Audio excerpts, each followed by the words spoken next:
We are recording. Okay. Hello, Professor. Hello. If I can ask you to just give me a brief introduction of yourself and what you do Sure. with Rutgers.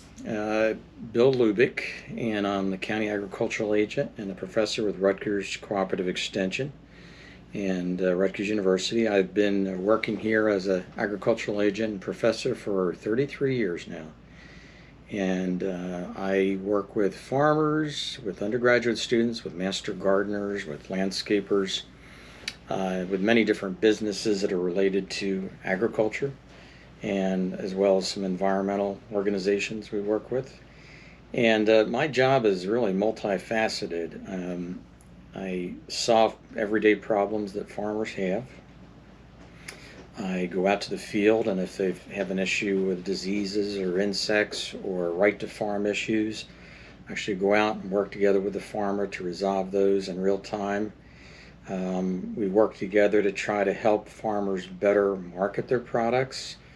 I develop a lot of programs that are for people at all levels of horticulture and getting started in agriculture. We have a beginner farmer program now that's been very successful for 2 years, and applying for more funding through USDA to further develop that program. And so you could say I work with beginner to advanced farmers, to beginner scientists, to people that are just getting started in gardening, to advanced gardening. So a lot of different areas. And the greatest thing about my job is the diversity of people that I get to work with of all different ages. Most of the time I'm working with adults, people from 20 years on. 4-H tends to work more with younger people. But I love the people that I work with and the students I work with, because it's very rewarding working with those people and actually sharing knowledge. Some of the things that I take for granted that I've learned over the years, not being able to share that with others is a very pleasurable thing. So where do you find your passion? My passion, I think, comes from my family, that are all hardworking people. They grew up on a farm, and I still farm with my brothers on weekends and whenever I can. We have a 120-acre farm in the northern part of Burlington County in a place called Chesterfield. And I think that all of my brothers and I have this drive to succeed, a drive to help others, a drive to work hard on the farm. We got that from my mom and dad, who were hardworking people, who always seemed to be very busy in their lives, but had focus about what they wanted to do. And my dad did try new things that not everybody was doing in the state of New Jersey. He was one of the first growers, not the first grower, but one of the first growers who really got into direct marketing in our area down in Chesterfield. And that was a real plus for my brother Ray, that eventually took over the farm, because we went from having to farm 5 to 6, 700 acres to where we could farm 120 acres and do well on the farm with less acreage, and then focus our efforts on specialty crops. So I think that was the change for us that really made a difference. We started out as dairy farmers back a long time ago, but in dairy farming was very challenging, as it still is, to try to make a profit doing dairy. So we learned about that in one of my classes this morning, and yes. And my father, to his credit, knew that and figured it out one day, and he was probably one of the first of the brothers in his family that got out of dairy farming, started getting into truck farming. We at one time grew a lot of tomatoes for Campbell Soup, and then Campbell Soup started shipping tomatoes from out of the country cheaper than we could provide them. So that was the stimulus for him to get into direct marketing. So I would say that I come from good stock, good parents, great family, and that's what gives me the strength and the encouragement to keep doing what I'm doing, because I've got a lot of good support structures around me. I married a great person. She's my best friend, and that helps to keep me strong as well. So I love that. So where do you see your future leading or looking like for you? Well, my future is really to kind of continue the trajectory that we've been working on, which is to encourage a new generation of farmers to figure out what are the obstacles for the next generation. As we see our farmers approaching the age of 60 in New Jersey, I would really like to see new and beginner farmers have opportunities and be able to help them navigate through this myriad of challenges that they face. And there's a lot of challenges that they face right now with regulatory issues, with knowing what permits and how to get work through regulations in order to resolve issues in real time. One of the things that's really amazing about this job is that you help people on a daily basis when you're working in cooperative extension. So you have an opportunity to help people with their problems that are running a business, and you see the results of that. And it's kind of like farming. That's the reason I love farming so much, is that you can actually see the fruits of your labor, and in farming you can taste the fruits of your labor as well. And so when you make a difference, you can actually see those changes in real time. And when you help a farmer or you help a student, you can see those changes occur, or a student may adopt a new way of thinking or just a new approach to something to help them to maybe think outside of the traditional norms that they think in, so that they can get a broader perspective. And I think anytime that you can open up students' minds, or do that with any of your colleagues, I think then, or help anybody. I think the bottom line is, and I think I get that from my mom and dad, is helping other people. So I think the bottom focus for me, the foundation, is helping others, in a real practical way, and then everything else kind of emanates from that.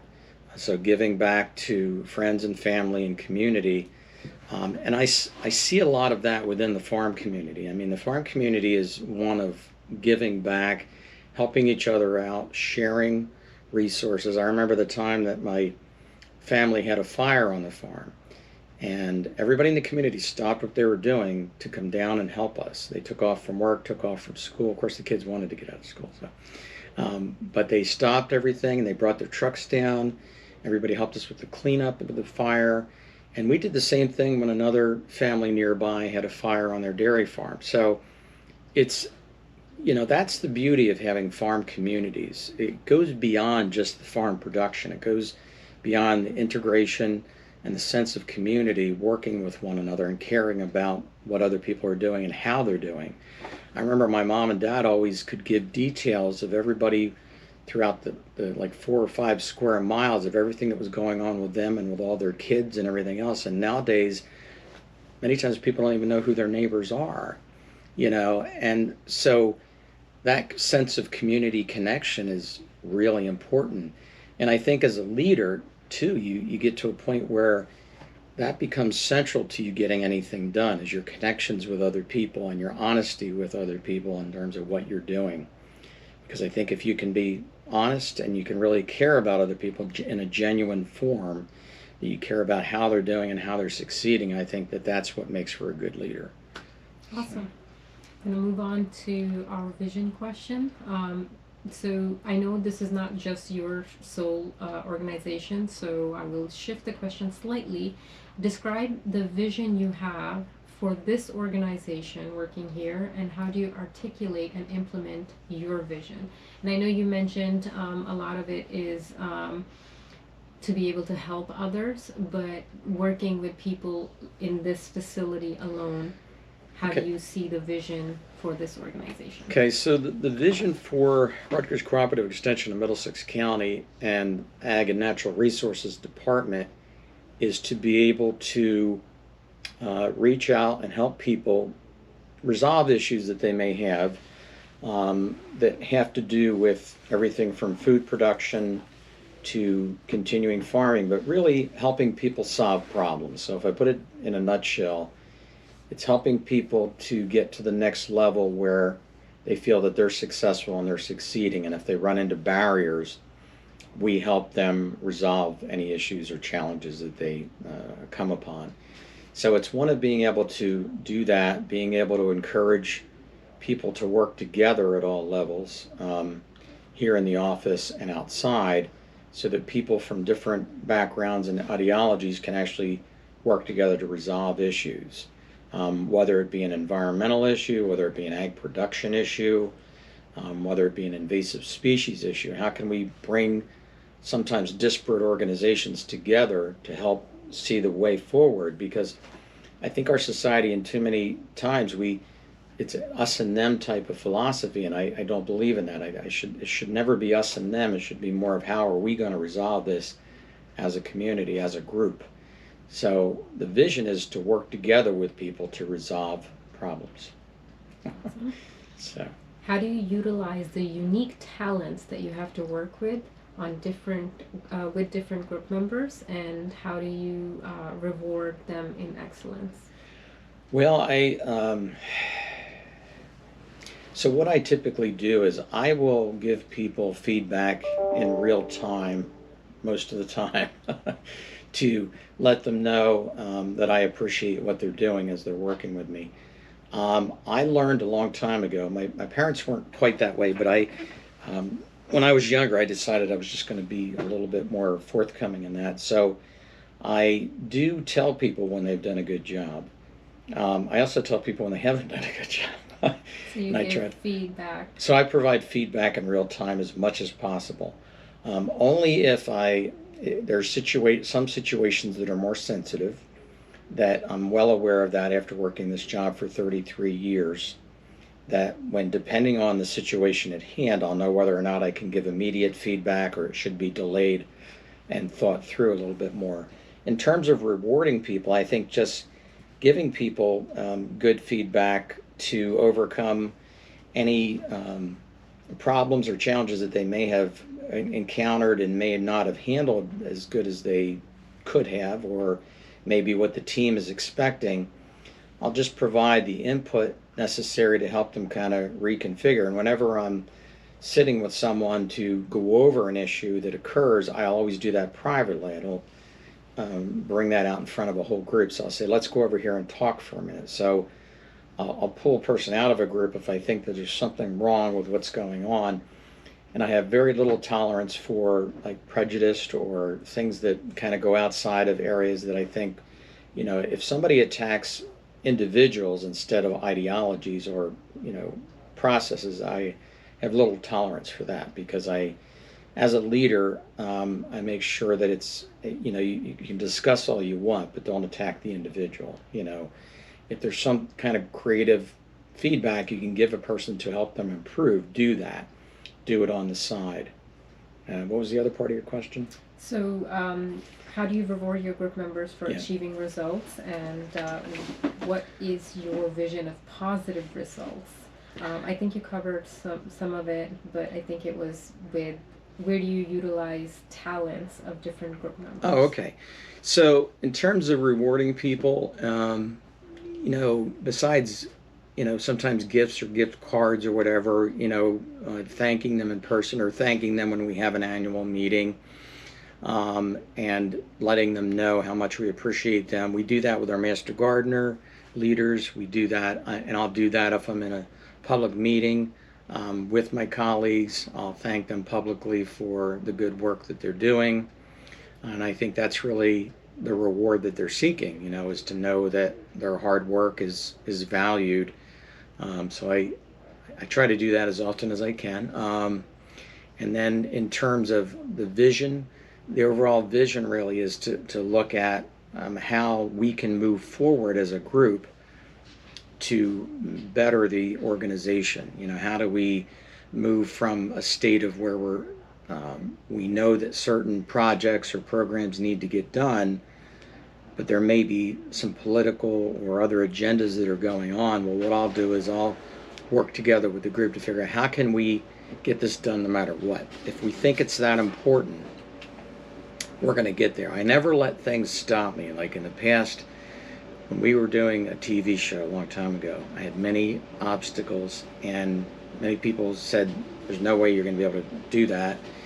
We did it. We just kept going until we had 22 shows produced with NPR. Eventually, we got the funding, we found a way. Even this site that we're on right now, it was a matter of, just getting the right players together, working over a period of time with political leaders, being tenacious about it, providing the information that was needed to get things done, and not giving up. The thing I think about being a leader is the most important thing is to just keep getting back up and keep, if you know something is really important for you or for the community, then you keep going. You don't give up no matter what. That's one thing. And I can give you a clear example of that with biosolids that were affecting the community of farmers in New Jersey. Many years ago, we were tasked with doing some research with biosolids, which were coming from the solid waste industry. And I had gathered some information from Cornell University and other colleagues that was indicating that there was a real serious problem with that. And although people internally and some people even within the DEP and EPA were okay with using it, we realized that there was going to be some serious problems in the long run that could occur with liability issues, with potential contamination. So what I did was I worked together with some colleagues. We brought Cornell in to work with our colleagues. And slowly over a period of time, we kind of turned the whole equation so that we were gathering enough information that we could make the case that it would be in our best interest as a New Jersey community of farmers not to use biosolids on agricultural land. And now you see that that's one of the reasons that NOFA and National Organic Farmers Association do not use biosolids. There's real reasons for that because the consistency is not there and there's some potential pollution problems. But I only bring this up as in a case that some leaders back in the day when we were doing this said to us, oh, it's not a problem. We've been doing that in other states. And I said, well, actually it is. And we looked at the research, and that's the blessing of having tenure at the university too. That you have the capacity to keep going back, and if you have something you truly believe in, you don't give up. You just approach it from a different angle. You gather the information you need to make the case. But if you're passionate and you care enough about something as a leader, you want people to benefit from what you're doing. And although there were organizations that will go unnamed, they were, because they had people already using this material, they were on both sides of the equation. And I said, look, it doesn't matter whether there's people doing it. It doesn't mean it's the right thing to do. And here's why. So we laid out the case. And now it's a standard practice, best management practices, that we do not use these materials in New Jersey. So there's a case where, I had to really dig in, go back many times, do more research, and keep going forward, knowing that that idea was the right one to support. But I think, in my mind, that's what makes a good leader, that you have a vision clearly of what is the right thing to do. And if you really believe that that's the right thing to do, you don't let your superiors or anybody block you from that. Even politics, you don't let them block you, but you figure out different ways maybe to approach the problem so you can get it done. But the reason I was so adamant about getting it done is because I knew many farmers in New Jersey were going to suffer legal consequences if we didn't do this. So I felt that in the long run, we were helping preserve farmland and farms in New Jersey, because if they had spread this material, they would have contamination issues. There would be other issues where the value of their farmland would have decreased, plus the sustainability of those farms would be in jeopardy because they may have heavy metal and other contaminants on their property. So I saw that as in my own mind, I knew how big the issue was. Not everybody that we were encountering, even people at all different levels, did not see it the way I did. But because my background was in farming, and I think of the people that I serve in the community not as just clients, but I think of them as more family members. So the farmers and my students even become part of my family. And I know that's kind of bizarre, but so it's how would you treat your family? How would you look out for your family members? So that's kind of where I'm at with all of that. Wow. Gave you 100 pounds this was a whole paragraph of questions I didn't even ask you, but I'm glad that you did answer them. It was overcoming obstacles, and I think you hit every single question on here. But I do want to just piggyback off of it a little bit. How were you able to influence your followers to overcome the obstacles to achieve the goal of the whole using sewage waste in agriculture. I know you mentioned you were able to treat them like family and get them to see, but what were some of the hurdles or tensions that you, if you don't mind briefly speaking Oh, sure. about Without giving names. this? Yes. So back in the day when people were saying that it's okay to do a certain practice, and we kind of knew based on some research, really good research at Cornell had done through Ellen Harrison's work and others, we just realized, hey, there's enough good information there. And they were at the time being attacked by some national organizations for their work, but it was because they were doing the right thing. And I think that if you're a leader, sometimes you're attacked for doing the right thing. And I just encourage those around me that were working towards moving in this direction of, changing the dynamics and how this was thought about with good, positive, research-based information. So what we did was we did our homework. We presented that information that we were gathering. We had a conference with Cornell, where we got together with them, and we talked about all the issues. And with my colleagues, and my colleagues attended some of those sessions, so they really learned about the nuances and some of the legal issues and some of the public perceptions that we were concerned about. And when you look at issues, it's not just about the issue itself. It's about how people perceive the issue. It's about how is agriculture going to be looked at in the future if they put these materials down, and to sometimes get their attention of my colleagues and people at other agencies. Let's just say other agencies. I would use phrases like, instead of the Jersey Fresh program, it's going to become the Jersey Flush program. And that kind of woke them up to the fact that we have a very successful Jersey Fresh program. We have the best farmers, I think, anywhere in the country in New Jersey. We really do. And they're producing really good products.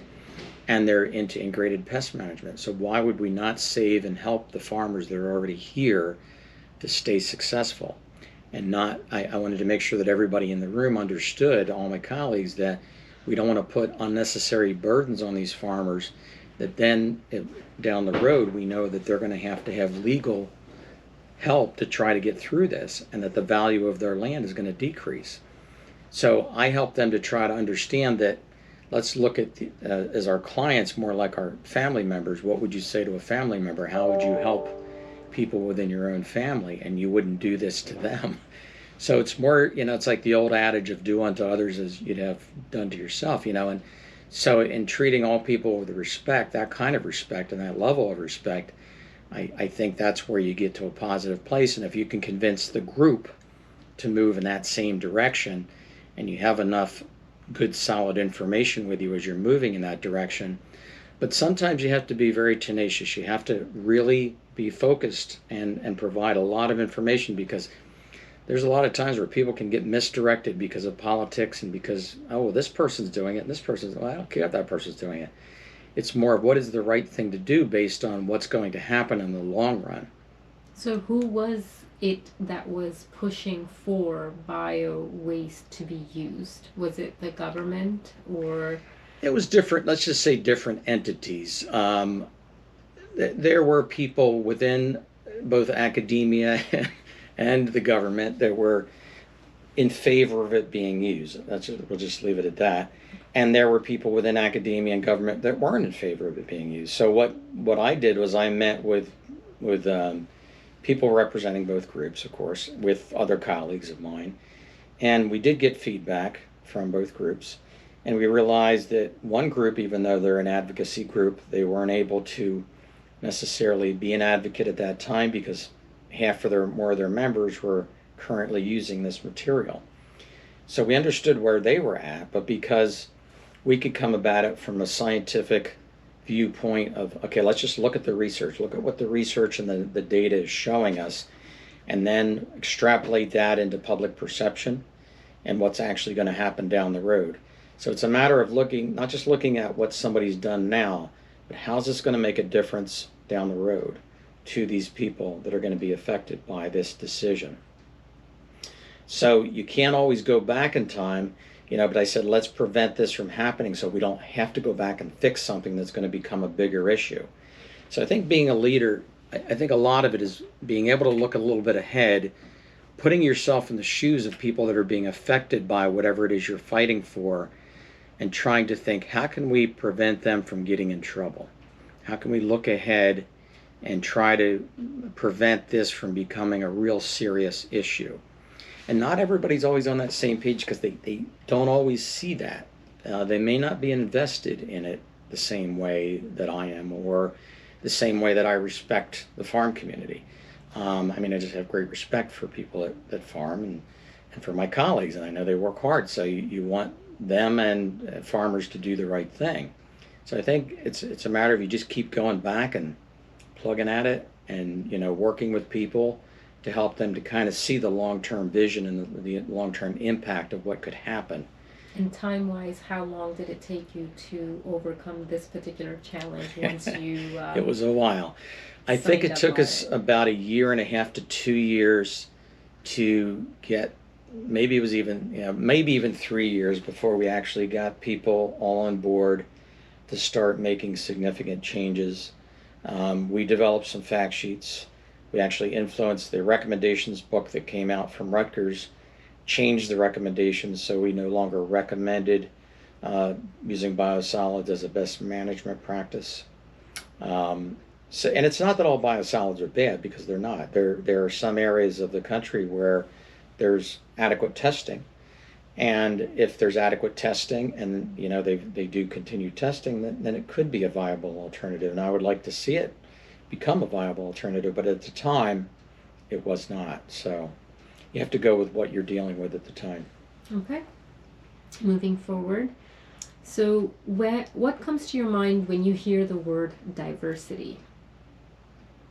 Diversity means a lot of things. A diversity in the environment, and diversity among people, and diversity among ideas. I was always, when I was in college, I think I experienced the most diversity when I was in Hellier House, a diversity of people, because I became friends with people that were from all different backgrounds and settings that I probably would have never experienced up until that point. And that opened up my eyes about what was going on, in different communities, in different ethnic communities. And for me, it was a blessing, really, because you just learned a lot about what people were doing and different interests that people had. So, and then it became even more so of a experience. I would think a greater depth of experience when I got into graduate school, because there was even a greater diversity of people within graduate school coming from all different ethnic backgrounds. But the interesting thing was the different ideas that people had. And I think I really became, I enjoyed college and I enjoyed graduate school and the university because there was this huge diversity of people from all different walks of life with all different opinions. I love the fact that people didn't have the same ideas. They had different ideas, came about things differently in the way they approached it. And that made for a richer experience. So I think diversity in terms of people means that there's a richness of experiences of people that come together to help you to think differently outside of your norm, because I think many people travel through life sometimes with blinders on, and I like it whenever we can step out of our comfort zone, which I've been doing pretty much my whole life since early on, stepping outside of my comfort zone. And I think if as a leader, and I try to convince students of this too, anytime you can step outside of your comfort zone and then you keep stepping further and further outside of it. And I think stepping outside that comfort zone also means that accepting people from all different backgrounds and listening to people, really kind of listening to what they're saying, and looking them in the eye, not just thinking about what you're going to say next, but actually hearing what they're saying and say, oh, well, that's an interesting idea, I never thought of it that way. And there have been times, I've had a lot of moments working with farmers, because my farmers are very direct, we just put it that way. So if they don't like something, they tell me, but I like that kind of feedback. Because sometimes, if they're upset about an issue, they let us know. Not everybody accepts that as a leader. A lot of people, or many people I should say, will take it that as an offense to them that they're being attacked. But a lot of times it's just that they don't like an idea, or they don't like something that's going on, and it may be independent necessarily, or something that's going on within the organization. And you can't take those things personal as a leader. I think as a leader, you try to look at what people are saying and try to identify, is there really something there to what they're saying? And then back away from it a little bit so that you can get a clearer perspective before you shoot their ideas down. Because I've always found that even in arguments, I'll come out of it with something positive. I always try to tell myself at the end of any kind of conversation or negotiation, have I learned something new from this discussion? There may be stuff that's just crazy radical, and there, in that case, I just ignore it, or I'll come to the realization that it's not a productive, venture with certain individuals. So it really depends on the situation. Okay. So you experienced a lot of diversity when you were in school all the way till graduate school. How important do you think diversity is at your workplace?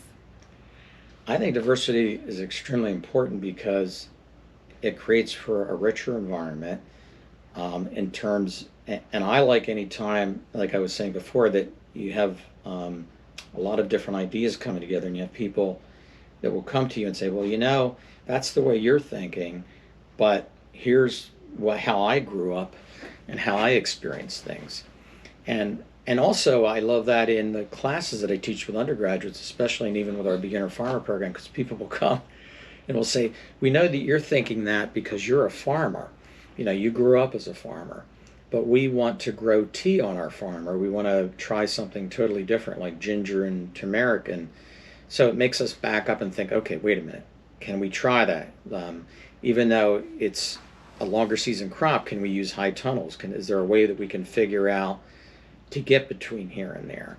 The ethnic communities provide a richness and diversity of new crops, new products, new ways to sell things. So for me, it's like opening up a lot of different doors for farmers, a lot of different opportunities for farmers that weren't there before. And to try, not everything is going to work. But I think the responsibility of the Agricultural Experiment Station and Rutgers University is to do research, find out if it works, and then help farmers to either come to the realization this is going to work or it's not going to work, based on field trials and based on hands-on application of whatever we're working, or whatever the problem is we're trying to resolve. Okay. So. What is the best way to make an employee and/or a follower who is a member of this group feel genuinely included with others based on different backgrounds and diversities? I think looking at people directly, really listening to what they're saying, figuring out, and also coming back to them to either repeat the question if they have something that, and if you don't understand what someone is asking you, coming back and saying, what do you mean by that? So basically giving them genuine respect as a human being. Correct. Yeah. I mean, respect, I think, is paramount. And, I learned this a long time ago from my dad. Respect everybody. Unless they give you a reason not to. But don't, you have to edit that. But it was, what that means is, and I saw my dad and mom doing this many times. Like, for instance, I can think back of the time that when we were young and people would stop by at the farm asking for money. And mom and dad would say to the person, well, we can't necessarily just give you money, but if you want to work on the farm, we'd be happy to pay you if you want to work for a little while. Or my mom would always say, I'd be glad to make you a sandwich. But they didn't have a lot of disposable income to be able to just hand out money to people. Because back at certain times, there were people that were struggling, and they would actually just come out to farms, and so my dad would actually put people to work, anybody that wanted to come and work for a little while, give them a little bit of money that they had so they could go out and buy food or for their family or whatever. And my mom actually would make sandwiches, but a lot of times people didn't want the money for sandwiches, they wanted it for some other beverages that they wanted to purchase.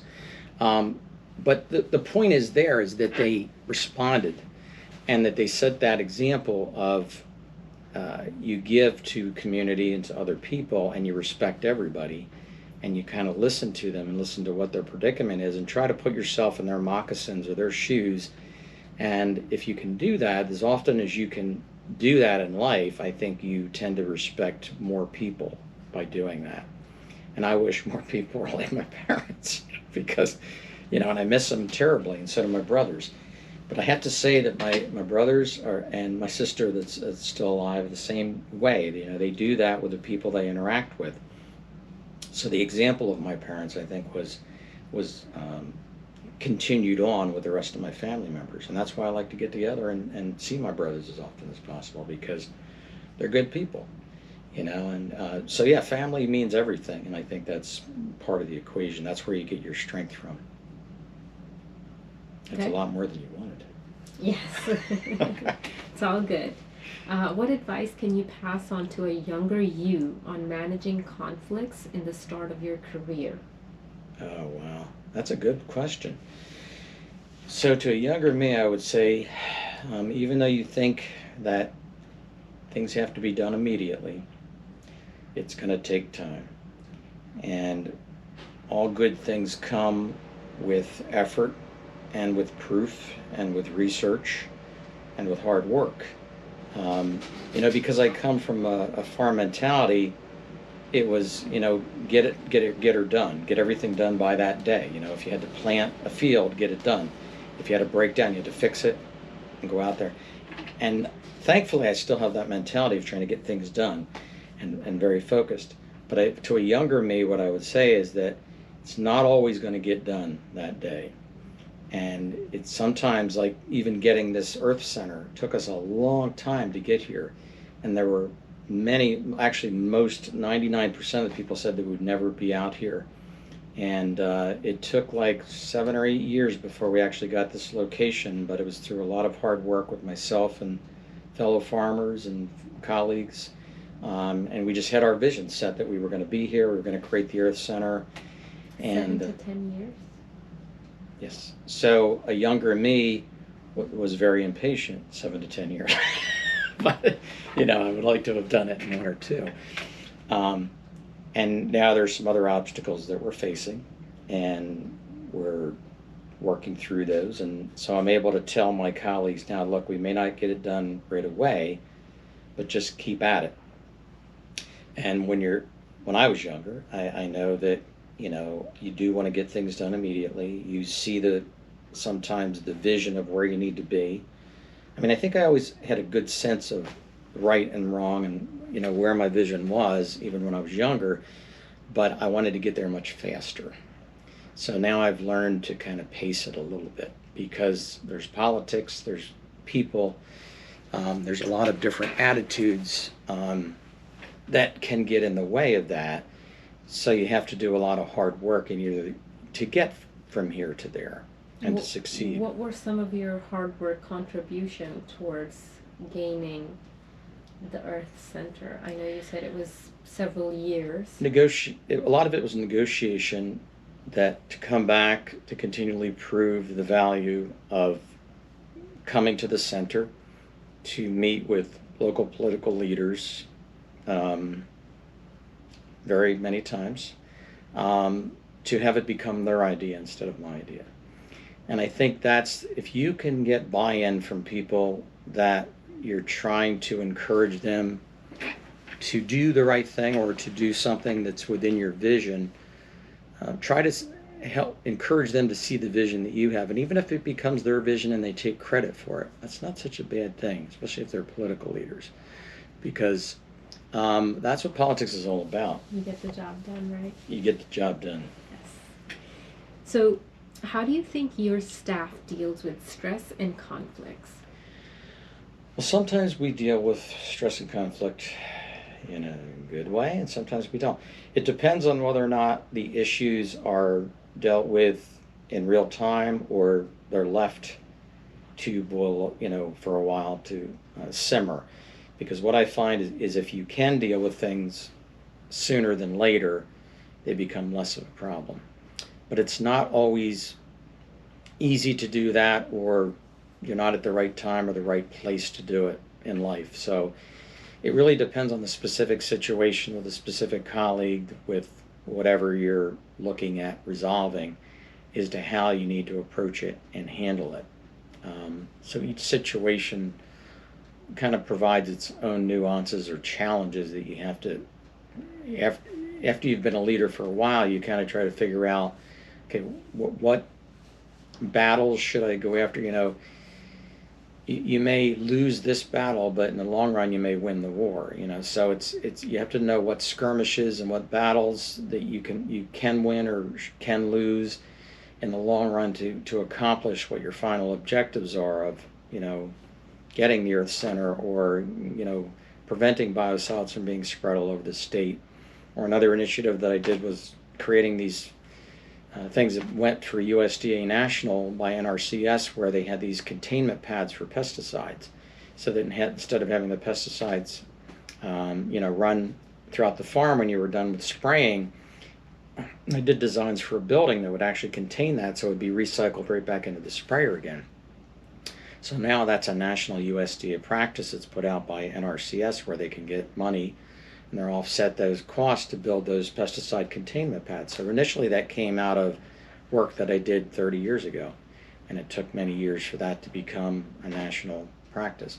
But that's the cool thing about this job, that you have a lot of ideas. You can have a lot of good creative ideas and go in different directions, but you eventually, if you keep at it, those things come to fruition. And I think that's what leadership is all about.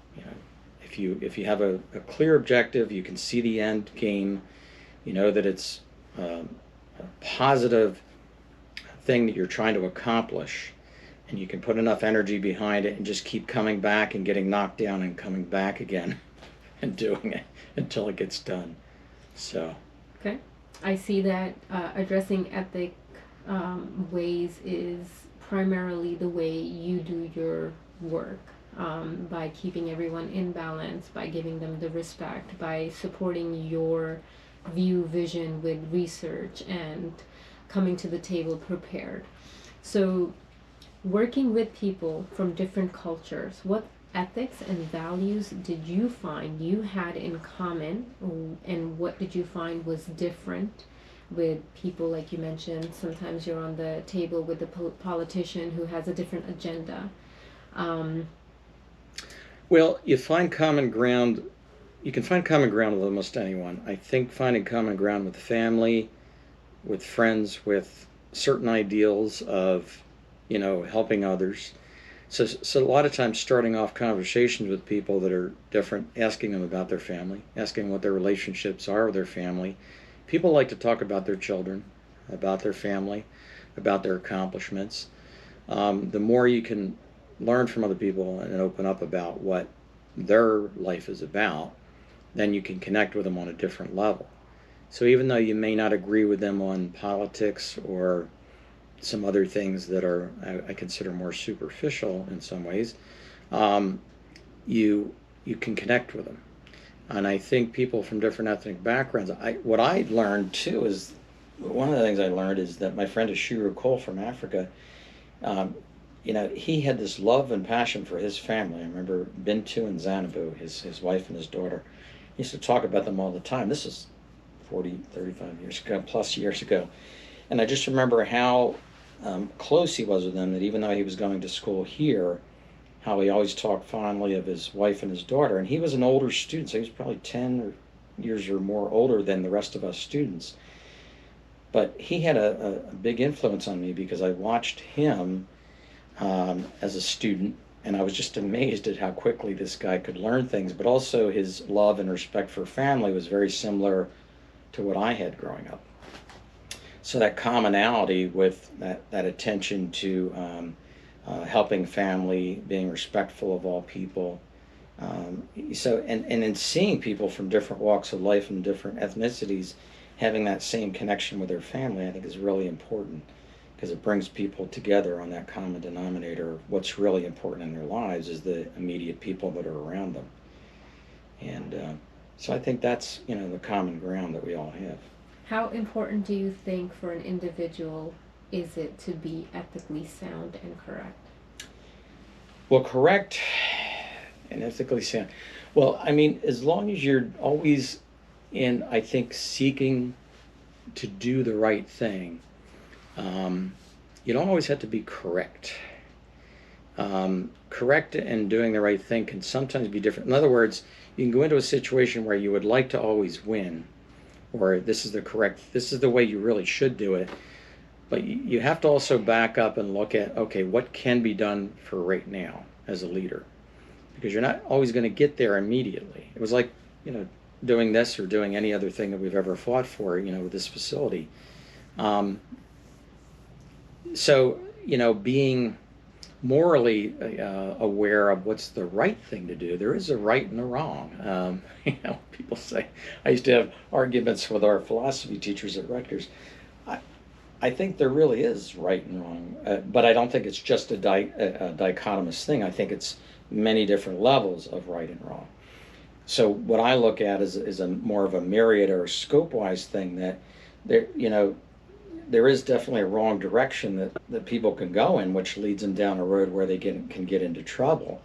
And then there are ways that are going to reinforce their own values and make them more valuable and more productive to themselves and to the people around them. So I do see there is a divergence, but there's a lot of avenues in that road. There's a lot of different ways to get there, in other words. So it's not just this way or that way. And I think what I think is the most important thing is that you don't just see things as this way or that way, that you look at, okay, don't look at this as that there's just two methods or there's three or four methods. My dad taught us this when we were out on the farm, and actually that's where I get this from. It goes back to mom and dad. We're out solving a problem out in the field, and something breaks or something goes wrong, and he says, the problem is nearby. In other words, in order to resolve a problem, the solutions are nearby. So you don't have to look far. What he would say is you don't have to look far for a solution. And what he meant by that was, no matter what you face, if there's a breakdown in the field, you could find some way of resolving that, of fixing that problem, of getting so that you, by the end of the day, you can get whatever job you need done. But you can apply that to all your life skills too. If you're having a problem within a class, if you're having a problem resolving something with another teacher or a project you're working on, sit down and figure out, well, how many different ways can I approach this? Is there something that I'm not thinking about? Is there a way that I'm kind of putting myself in jeopardy because I'm not really thinking this through properly? I don't know, does that answer your question? Sure. You're doing good. You're doing great. Okay, this one's going to be a little bit difficult, so I'll repeat it if you need me to. How does being an ethical individual differ from being an ethical corporation? I think ethical individual means that you have a lot of freedom to do what you really believe is the right thing to do. I think when you're looking at more of a corporate value, you're looking at what are the objectives of the corporation, and if those objectives don't fall within what your ethics are, then you have to ask yourself, should I be in this organization? So one of the things I've found is that the organization that I'm in, the university that I'm in, is a good place to be because people have good ethics. They're following great standards. So that's why I like to work here. I mean, there were other opportunities that I had to work with companies to make more money, but I don't always like the corporate or commercial atmosphere of, this is what we're going to do, this is how you're going to support it. That's the way it is. Have you worked with corporations that claim they're ethical, but you find they are? I have not. I have had friends that have. So I can honestly say that I have not. But over the years, I've kept in touch with many of my college friends, and they tell me many stories of things that they did not agree with, and they got into trouble at work because they didn't agree. And I always tell them when they call me for advice or just to discuss it and get it off their chest, I will say, do what you think is right. And if it's something you really feel that strongly about, then you've got to make that decision. Is that the right place to be? So in a couple cases, people left industry to go work at a university or do something different because they didn't agree with the way the company was doing what they were doing, whether it was stocks or whatever it may have been. They're walking around Wall Street or for a particular company. And if they felt that what they were doing to their clients was not within their own frame, I don't, in a way, I don't think you can necessarily separate the two for a long period of time if the two aren't in sync with one another. If your ethics and the company's ethics aren't somewhat parallel, I don't know how long you can genuinely work for a group and not feel like you're betraying your own, if indeed there are problems with that, with what they're doing, with their ethics. So I would not want to work with a company that had questionable ethics, and I wouldn't work for, even if I would paid a lot of money, I wouldn't do that, because I think ethics and honesty is the most important thing, one of the most important things that you can maintain in your life. You want to be honest with the people around you, you want to be honest with the people that you're serving and helping, and you want to do the right thing as you see it. Great. So, my last question to you is, what advice would you give me as a student of yours? The advice I'd give you is that to listen to those around you. Be careful of the advice you get, because sometimes it's good, sometimes it's not necessarily going to help you. Always look for different opinions and see if you can learn from many different people's opinions. Do your research when it comes to everything you do. Like, one of the things I've learned as a scientist is that there's many different points of view, and even though you see something that maybe has been proven by research, you still have to look into the research design. What was recommended, why? Because there's good research out there and there's questionable research. There's good advice out there and there's bad advice. So even though somebody is older and supposedly wiser than you, always question authority. I told my son this when he first started talking, and he does it with me all the time. I said, always question authority. And that's kind of the thing that I've lived by really my whole life, is question what people tell you, even if it's coming from a really good place and you think coming from the heart. Think about it, think it through, filter it through different lenses, figure out if indeed that advice works for you, and advice for each person and how people lead their lives is so different, because I can't tell you how to lead your life and how the best things for you to do. I mean, I could tell you, but I think you have to figure there's certain things you have to figure out for yourself. And although we all like to proselytize, is a little bit what I'm doing here today, there are, I think, stepping back from that sometimes and realizing, okay, what do I have to give? What do I have to share? And I think in the long run, what I would tell you is, if you look, this is what I tell most students that I work with. I said, if I help you with this, I help you get this job, I help you write this recommendation letter, I help many students either get a job or get into grad school or whatever, I say, do this for other people. If I'm doing, the only thing I ask in return is, if I help you, that you reach out and help other people in the same way, if you find that they deserve it. But I said, try to give back, the same kind of things, because that makes me happy if I see somebody else succeeding. And then if I see somebody else sharing their knowledge and helping somebody else and sharing the knowledge that I once had shared with them, I think that's probably the most important thing that we can give. Do you think that is an excellent, what is the word I'm looking for? Do you think that is an excellent attribute of an effective leader, to be able to teach someone who now is able to teach a third person? Absolutely. I think that's probably the most important thing, that you set by example, that you have the capacity to lift others up all the time, and when others fall down, you have the capacity to show them in a very respectful way what happened, to help them learn from the mistakes they've made, and to help them to maybe think in different ways that they haven't approached before, so that they can get to a better place themselves and they can feel like they've accomplished something. So you kind of know that when they said, I feel better that I've accomplished this. Because it's always the other person. Everyone has to accomplish things on their own. you can give them a leg up, but they have to continue to climb over the fence, and Yes, you can bring water to a thirsty, but it's Right. up to the person to drink it. Exactly. And not everybody will you be able to affect in a positive manner. But you try your best, and you don't let it get you down if someone doesn't listen to your opinion or point of view. You just give your best, and then you move on from that. And you hope for people that are that don't listen. But you're not going to change everybody's point of view, and especially with the craziness right now with all the things going on in society, people are polar opposites on certain issues, and that's okay, and accept that that's the way it is, but then try to figure out, okay, what is our common ground? Where can we meet in the middle and try to make that work? It never helps to isolate people from one another and to point out what you're doing wrong or that person's doing wrong. It doesn't help to do that.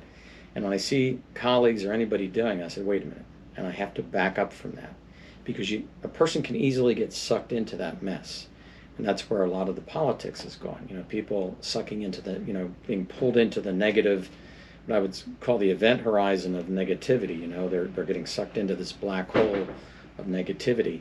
So you want to stay outside of that, and you want to operate, where the angels are and where the the right thing to do. Make sure that you're helping people to achieve a higher level of consciousness and a higher level of understanding, and helping them become better people. So, thank you that's a so lot. very much for your time, You're welcome. and all of your shared experiences. I will let you know how everything goes out. Okay, and let me know when it's on NPR.